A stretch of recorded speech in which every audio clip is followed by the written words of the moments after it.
જય માતાજી મિત્રો, તમારી બાઇકનો ચેનસેટ જલ્દી ખરાબ થઈ જાય છે, 6 મહિનામાં જ ખરાબ થઈ જાય છે, 5-6 હજાર કિલોમીટર ચાલ્યા પછી તમારો ચેનસેટ બદલવો પડે છે।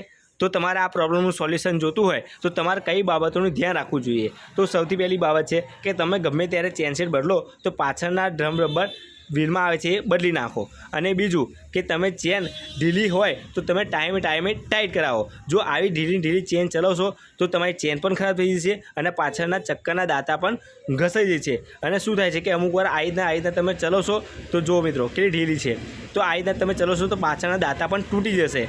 અને બીજું કે તમારી ચેન કોરી થઈ ગઈ છે, પાણી લાગીને તમારી ચેન કોરી થઈ ગઈ છે એવું તમારે ધ્યાન રાખવું। અને જો કોરી થઈ ગઈ હોય તો તમારે ટાઈમે ગ્રીસિંગ કરાવો, ઓઇલિંગ કરાવો, જેથી કરીને ચેનમાંથી અવાજ નહીં આવે અને ચેન પણ વહેલી લૂઝ નહીં થાય। અને મિત્રો ગમે ત્યારે તમે ચેન ટાઈટ કરાવો તો બે બાજુ સરખી રીતે ટાઈટ કરાવી। જે કૂતરા આવે છે એ બે બાજુ એડજસ્ટ કરાવે છે, આ બાજુ 3 છે તો પેલી બાજુ પણ 3 નંબર હોવા જોઈએ।